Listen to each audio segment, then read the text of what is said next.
Several years ago in South Boston, crime dominates the streets.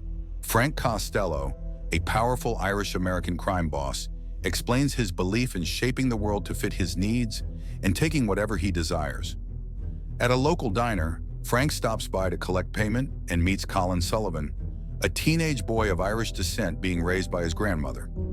Frank buys the boy groceries, a comic, and slips him some cash. After learning Colin is doing well in school, Frank tells him to look him up if he ever wants to make extra money. Soon, Colin begins working odd jobs for Frank, who starts mentoring him and sharing his ruthless worldview, one that doesn't tolerate betrayal or obedience to others. Years pass. Colin is now a grown man training at the Massachusetts State Police Academy. At his graduation, he spots Frank waiting in a car nearby. Frank congratulates him with a gift. Colin is now his informant inside law enforcement. While Colin is establishing himself within the police force, Billy Costigan is also training at the academy. After losing his mother, Billy has no close family. Despite his efforts, his family ties to criminals make the brass doubt his loyalty. But Captain Queenan and Sergeant Dignam offer him a covert assignment: infiltrate Frank Costello's crew. Billy agrees, knowing he'll have to do jail time and therapy to sell his new identity. After serving a short sentence, Billy stays with his aunt and cousin Sean. To sell his cover, he pretends to be diving into drug dealing. During a bar visit, he draws attention by smashing a glass over someone's head, catching the eye of Mr. French, Frank's right-hand man. It works. Billy begins gaining the mob's trust. At the same time, Dignam briefs the Special Investigations Unit, warning them that the identities of undercover officers are kept secret to avoid leaks. Frank, meanwhile, is planning to sell stolen military tech to China, and Colin is already feeding him inside intel. Colin encounters Madeline, a police psychologist, and persistently pursues her until she agrees to dinner. Billy, meanwhile, gets into a fight with two mobsters at a cafe to bolster his criminal persona.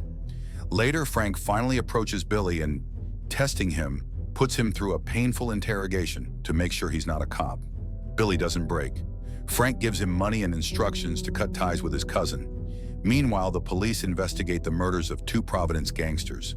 Colin, still working for Frank, provides him with details to cover his tracks. Billy's undercover work deepens, and he grows increasingly disturbed. After a particularly grisly encounter, he throws away his wiretap device. He later updates Queenan on Costello's weapons deal with the Chinese. Colin, growing paranoid, begins compartmentalizing the unit further, suspecting there's a mole within the police. Billy and Frank continue meeting, with law enforcement photographing them from afar. One of Frank's men, Fitzy, is arrested, but Colin poses as his lawyer and helps tip off the mob. Billy, meanwhile, begins seeing Madeline as his therapist and tries to cope with his double life. He eventually asks her out. In meetings with Queenan and Dignam, Billy confesses his mental state is deteriorating. Dignam warns him that quitting would mean erasure from police records. Queenan assures him they're getting close to closing the case. As the police close in on the microchip deal, Colin alerts Frank, who escapes with help. Billy suspects a mole in the SIU and presses Dignam to flush them out. Billy gets wind that Frank might be a federal informant, which would explain why his crew always avoids prosecution. He tells Queenan, further complicating matters. Later, Colin and Frank meet in a movie theater. Frank hands Colin an envelope with personal info forms from his crew. Billy, watching from the shadows, doesn't see Colin's face but tails him. Colin, sensing he's being followed, escapes after attacking a bystander. Billy's cover is unraveling. He visits Madeline, not realizing she's now with Colin. As tensions rise, Queenan arranges a rooftop meeting with Billy, who reports Frank's erratic behavior and upcoming drug moves.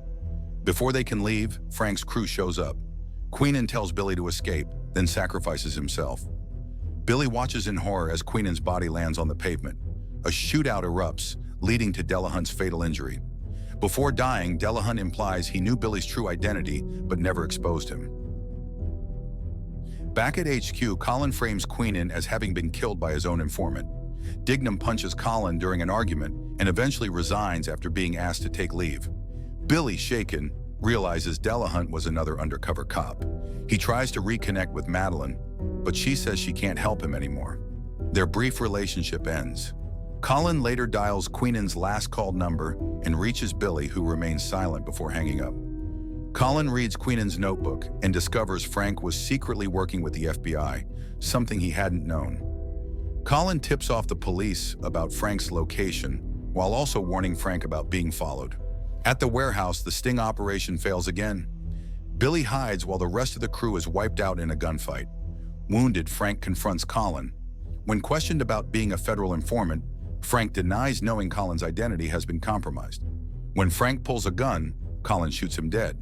Colin returns to the station as a hero. Billy, waiting in his office, confronts him. Colin promises to nominate Billy for a medal. Billy just wants his identity restored and gives Colin the password to his file. But when Colin steps out, Billy sees the envelope from earlier and realizes Colin is the rat. Colin deletes Billy's file from the system. Billy visits Madeline and gives her a package to open only if something happens to him. Later, she discovers she's pregnant, and then receives a CD from Billy exposing Colin's betrayal. She plays the recording aloud, forcing Colin to hear it. She storms out. Colin tries to do damage control, but Billy calls him, making it clear he has the upper hand. Billy lures Colin to the rooftop where Queenan died. He cuffs him and announces his arrest.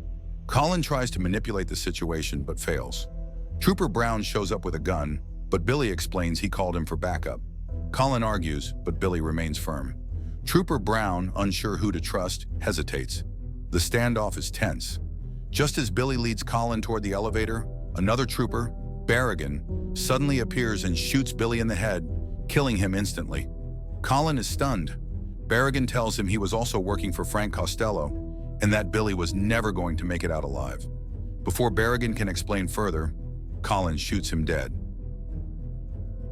Colin carefully stages the scene to look like he was the only survivor. Later, he's praised as a hero by his fellow officers. At Billy's funeral, Madeline stands at a distance, saying nothing. Colin returns to his upscale apartment. As he enters, he's met by an unexpected guest, Sergeant Dignam, wearing gloves and holding a silenced pistol. Without a word, Dignam shoots Colin in the head, killing him instantly. As Dignam walks out, the camera pans to the apartment window. A lone rat scurries across the balcony railing, a final reminder of the double lives, betrayals, and moral decay that led to everyone's downfall. The end. Subscribe to watch more contents like this.